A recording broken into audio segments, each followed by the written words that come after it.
அனைவருக்கும் வணக்கமுங்க. இப்போ நம்ம பார்த்துட்ருக்க இடம் வந்து பார்த்திங்கன்னா ஒரு கட் ரோடு ஃபேஸில் 25 சென்ட் இடமுங்க. தார் ரோடு ஃபேஸுங்க. கட் ரோடு தார் ரோடு ஃபேஸுங்க. 25 சென்ட் இடமுங்க. தார் ரோடு ஃபேஸ் வந்து பார்த்துட்டிங்கன்னா ஒரு 60 அடி அகலங்க. நீளம் வந்து பார்த்துட்டிங்கன்னா கம்பல்சரி ஒரு 80 அடி வருங்க. 25 சென்ட்டுங்க. சுற்றி வந்து பார்த்திங்கன்னா கரும்பு காடு, தென்னந்தோப்பு, இதில் வந்து பார்த்துட்டிங்கன்னா வாழைத்தோப்பு எல்லாமே வந்து பார்த்திங்கன்னா அருமையான இடங்க. எல்லாமே தோப்பு தான் இருக்குது. ஒரு விவசாயம் பண்ணுறதுக்கும் இல்லை இண்டிவிஜுவலாக ஒரு வில்லா டைப்பில் வீடு கட்டுறதுக்கும் இது ஒரு அருமையான இடங்க. தார் ரோடு கட் ரோடு ஃபேஸ்லிங்க. தார் ரோடு ஃபேஸ் ஒரு வந்து பார்த்திங்கன்னா 60 அடி அகலங்க. ஒரு 80 அடி நீளம் இருக்குங்க. கட் ரோடு ஃபேஸுங்க. பஸ் ரூட்டு கிடையாதுங்க. பஸ் ரூட்டு பஸ் ஸ்டாப்லேருந்து பார்த்திங்கன்னா ஒரு வாக்கபிள் டிஸ்டன்ஸ்லேயே இருக்குங்க இது. இப்போ நம்ம வந்து பார்த்திங்கன்னா பஸ் ஸ்டாப்பையும் நான் உங்களுக்கு காட்டிடுறேன்.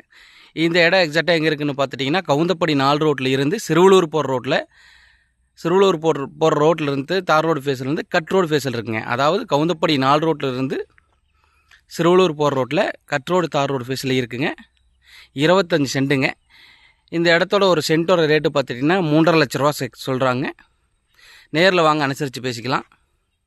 ஒரு சென்ட்டோட விலை 3.5 லட்சங்க. அருமையான இடங்க. ஒரு வில்லா டைப் வீடு பண்ணுறதுக்கு கிழக்கு பார்த்த இடங்க. அதுவும் அருமையாக வீடு பண்ணலாங்க. ஒரு ஃபார்ம் ஹவுஸ் மாதிரி பண்ணுறதுக்கு இது அருமையான இடங்க.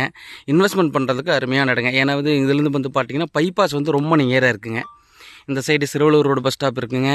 இந்த சைடு வந்து பார்த்திங்கன்னா ஒரு 1/2 கிலோமீட்டர் டிஸ்டன்ஸில் பைபாஸ் பஸ் ஸ்டாப் வந்துடுதுங்க. சரஸ்வதி ஸ்கூல் நியருங்க. எல்லாமே பக்கங்க. இது தாராளமாக ஒரு இன்வெஸ்ட்மெண்ட் பண்ணுறதுக்கு அருமையான இடங்க. தாராளமாக நம்பி வாங்கலாங்க. ஒரு நல்ல வருமானம் தரக்கூடிய இடங்க. இந்த இடம் தேவைப்படுற கஸ்டமர் யாராக இருந்தாலும் என்னோடய நம்பருக்கு கால் பண்ணுங்கள். நன்றி, வணக்கம்.